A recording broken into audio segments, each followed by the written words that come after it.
한 사람의 이야기로 말씀을 시작하려 합니다. 불교 집안에서 태어난 그에게는 몸이 아픈 동생이 있었습니다. 그것이 그에게 너무나 큰 시련이었습니다. 절에 다녀보아도 굿을 해보아도 소용이 없었고, 그런데 어느 날 누군가가 교회에 가면 치료될 수 있다고 하는 그 이야기를 듣고 그의 어머니는 그날로부터 새벽 기도를 시작하게 되셨고, 그로부터 얼마 후에 하나님의 은혜로 동생의 병이 치유되는 기적을 경험합니다.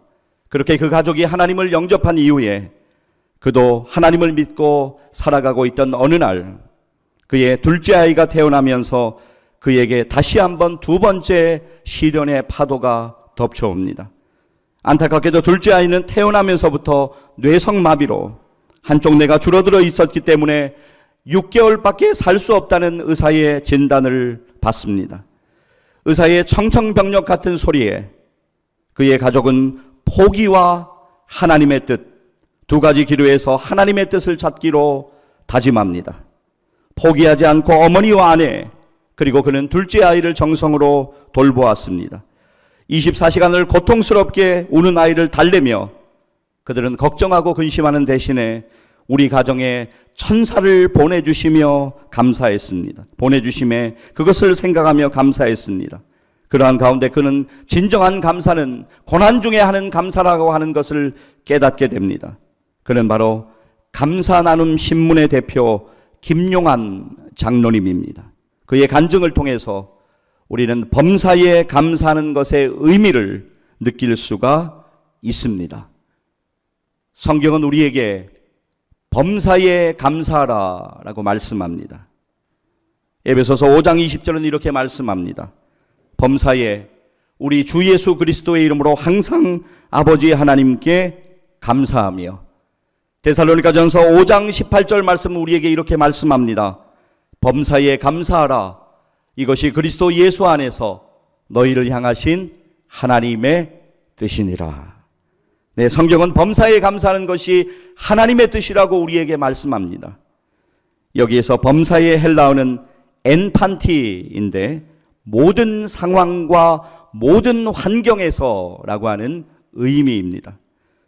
그러니까 모든 상황과 모든 환경 가운데서 감사라고 하는 의미는 즐겁고 평안하고 어떠한 일이 내 뜻대로 잘 진행되어지는 그런 순간들, 그런 상황들뿐만이 아니라 오늘 내 머리를 두통이 있게 지끈지끈하게 하는 모든 복잡한 상황 가운데에서도, 답이 잘 나오지 않는 두려운 상황 속에서도, 그러니까 고난과 시련 속에서도 하나님께 여전히 감사하라 라고 우리에게 말씀하시는 것입니다. 그러면 사랑하는 여러분, 고난과 시련을 경험하는 그러한 위기 가운데서 우리가 감사할 수 있을까요? 그것이 정말로 가능한 일일까요?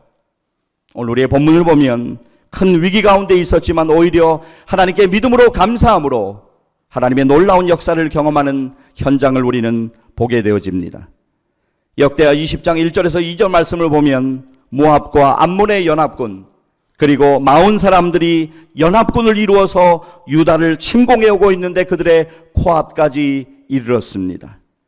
당시 유다의 왕은 여호사밧 왕이었는데 연합군이 자기 나라를 치러 온다는 소리를 듣고 심히 두려워합니다. 여러분, 여호사밧 왕만 그런 것일까요? 아니요, 우리도 마찬가지입니다.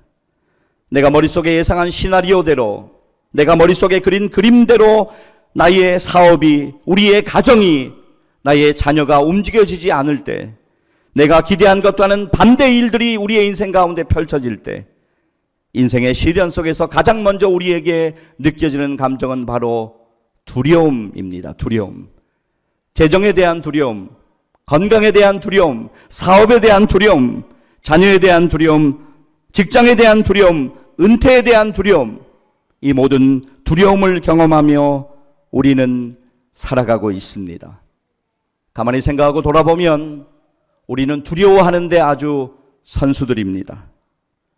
여러분 가운데 잠깐만요 목사님, 저는 예외입니다, 그렇게 이야기하실 수 있는 분이 없을 줄로 생각되어진다마는 여러분 가운데 혹시 계시다면 점심 식사 후에 저를 찾아오시면 제가 커피를 한 잔 대접해 드리도록 하겠습니다.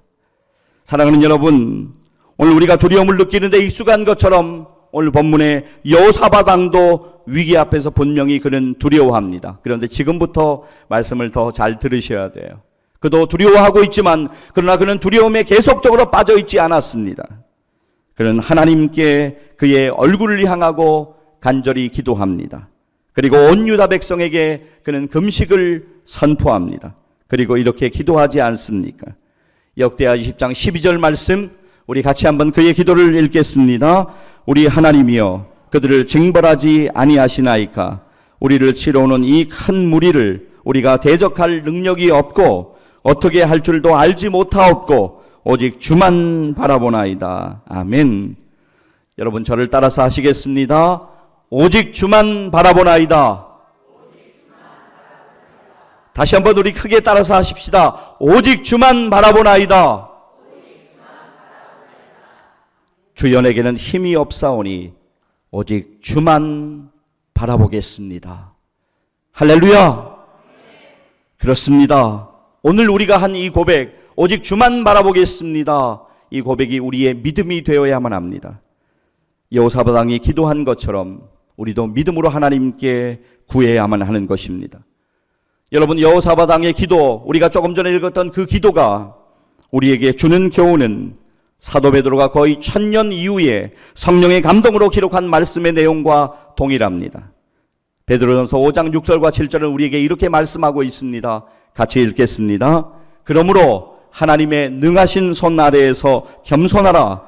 때가 되면 너희를 높이시리라. 너희 염려를 다 주께 맡기라. 이는 그가 너희를 돌보심이라. 아멘. 여러분, 믿음이라고 하는 것은 자신감이 아닙니다. 여호사밧 왕이 자신의 군대를 통솔할 때 의거했던 믿음은 자신감이 아닙니다. 그의 믿음은 그 자신이 가진 능력과 군대에 대한 자신감과 완전히 반대되는 것이었습니다. 역대하 20장 12절 다시 한번 보면서 여호사밧 왕이 했던 그의 말을 다시 한번 들어보십시오. 그는 지금 이렇게 말하고 있습니다.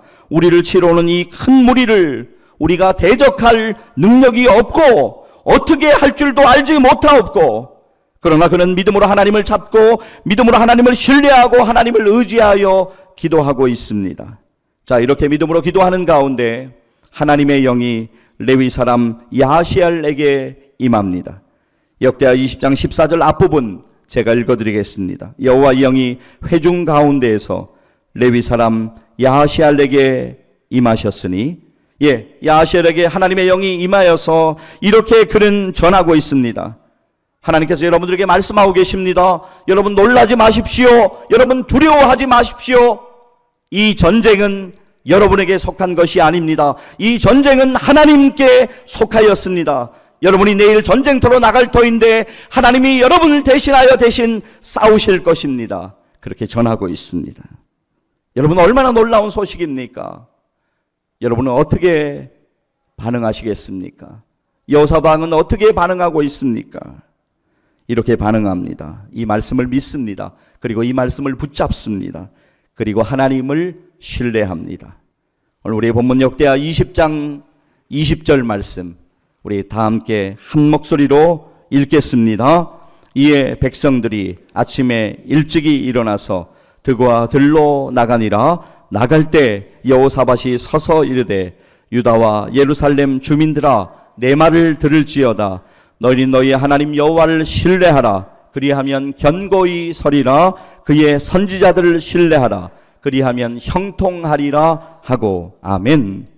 사랑하는 여러분, 우리들의 믿음도 하나님의 말씀을 신뢰하는 믿음이 필요합니다. 왜냐하면 믿음으로 하나님을 신뢰하니까 믿음의 행동이 나오게 되는 것입니다. 본문 21절 보면 이제 그들이 성가대를 구성하고 그들이 거룩한 예복을 입고 군대 앞에서 행진하면서 하나님께 감사의 찬송을 부르고 있습니다. 본문 21절 우리 함께 읽겠습니다.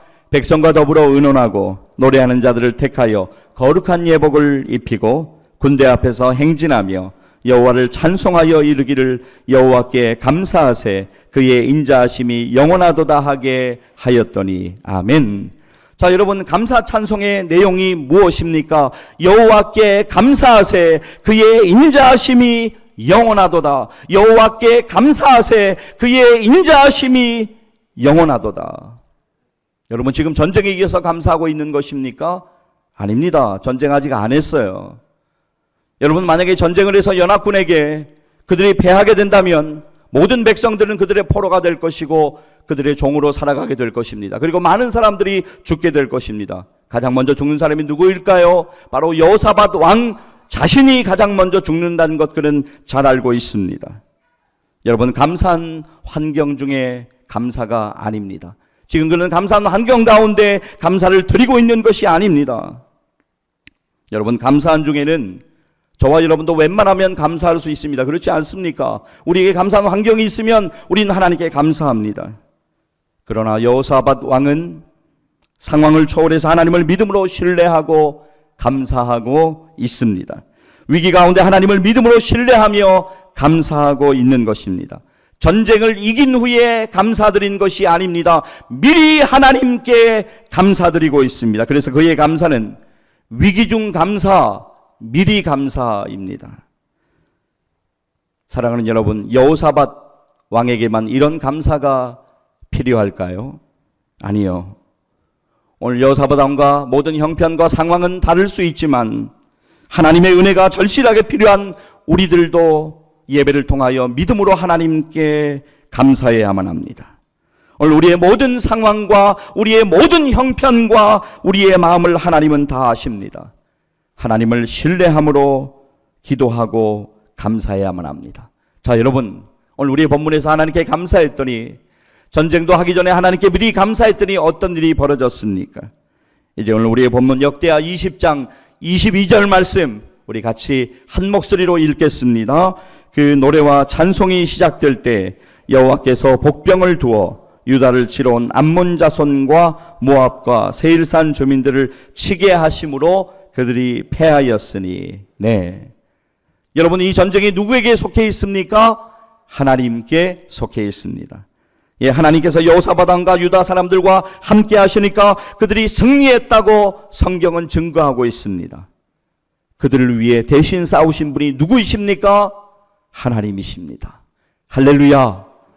하나님이 우리를 대신하여 싸우십니다. 사랑하는 여러분, 하나님께서는 오늘 저와 여러분 가운데 무엇이 필요한지 다 알고 계십니다. 하나님, 우리가 부족한 것을 알고 계십니다. 하나님은 우리에게 힘을 주시며 소망을 주시며 우리를 위로하십니다. 그리고 우리와 함께 하시는 하나님이십니다. 우리를 위로하시고 시험을 이겨나갈, 감당할 힘과 은혜를 주시는 분입니다. 오늘 우리가 상황을 초월해서 하나님께 감사해야 되는 것은 바로 우리의 믿음 때문입니다. 고린도전서 10장 13절 말씀을 보면 우리의 믿음의 선배 사도 바울은 이렇게 고백하고 있습니다. 사람이 감당할 시험 밖에는 너희가 당한 것이 없나니 오직 하나님은 미쁘사 너희가 감당하지 못할 시험당함을 허락하지 아니하시고 시험당할 즈음에 또한 피할 길을 내사 너희로 능히 감당하게 하시느니라. 아멘. 사랑하는 여러분, 이 주일 아침에 다시 한번 믿음으로 하나님을 바라보시기를 바랍니다.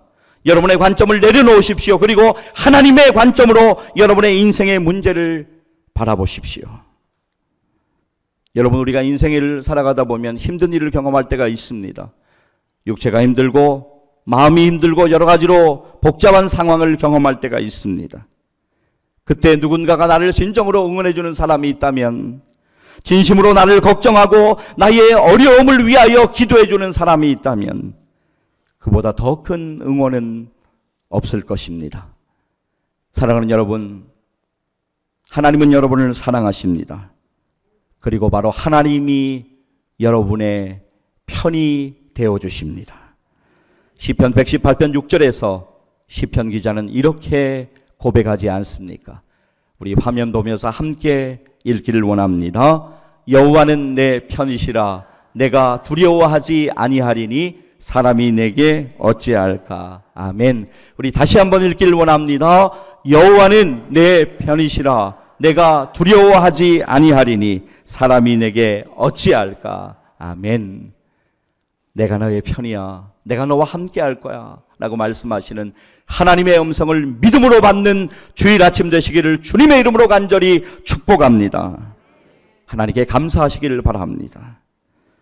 여러분, 우리의 인생의 문제는 어디가 아닙니다. 무엇이 아닙니다. 누구와 함께하고 있는가라고 하는 것입니다. 누구와 동행하고 있는가라고 하는 것입니다. 언제까지나 여러분과 함께 하시겠다고 약속하시는 하나님 믿음으로 바라보면서 하나님과 동행하시며 감사하시기를 간절히 소망합니다. 저는 오늘 말씀 서두에 감사나눔 신문의 대표 김용환 장로님의 시련 중의 감사, 그리고 그가 범사에 감사했던 이야기를 잠깐 들려드렸습니다. 김용환 장로님의 가정에 둘째 아이가 태어났을 때 의사가 6개월밖에 못 산다고 했지만 그 후에 13년 동안 사랑하는 둘째 아이와 함께 할 수 있는 은혜를 그 가족들에게 허락해 주셨습니다. 아이가 제대로 들을 수 없었고 걸을 수 없었기 때문에 거의 누워 있어야 했고 누군가 안아주거나 혹은 누군가 업어주는 그런 일들을 반복해야만 했지만, 그러나 놀라운 것은 그 고통의 시간, 그 시련의 시간 동안에 그들의 가족 모두는 더욱더 하나님께 감사하며 캄캄한 시련의 동굴을 감사함으로 헤쳐나갔습니다. 그는 우리에게 이렇게 이야기합니다. 감사는 선택이라고, 감사는 훈련이라고 우리에게 이야기합니다. 13년 6개월이 지난 어느 날, 둘째 아이가 하나님의 부르심을 받았을 때 그동안 감사를 선택했고 감사를 훈련했던 그 가족은 소중한 천사를 그들에게 보내주시고 13년을 함께하게 하시다가 이제 하나님의 때가 되어 다시 아버지의 품으로 부르신 그 은혜에 감사의 예배를 하나님께 드릴 수가 있었던 것입니다. 사랑하는 여러분, 오늘 여러분들이 마주한 문제들이 분명히 있습니다. 여러분의 상황과 모든 문제를 여러분의 관점으로 바라보지 마시기를 바랍니다. 하나님의 관점으로 오늘 다시 바라보십시오. 하나님은 여러분을 사랑하십니다. 그리고 하나님이 여러분의 편이 되어주십니다. 여러분의 힘이 되시고 여러분의 소망이 되어주십니다. 오늘 여러분들이 마주한 문제 때문에 두려워하지 마십시오. 하나님이 위로해 주실 것이에요. 하나님이 지켜주실 것입니다. 하나님이 여러분과 함께 하실 것입니다. 그렇다면 사랑하는 여러분, 이제 말씀을 맺으면서 저는 여러분들에게 하나의 질문을 드리고 싶습니다. 전에 그랬던 것처럼 고난 가운데 원망하고 절망하고 두려워하며 사시겠습니까? 아니면 고난 중에 믿음으로 하나님의 약속을 붙들고 감사하시겠습니까? 이 시간 여러분의 영혼의 대답은 과연 무엇인가요? 기도하시겠습니다.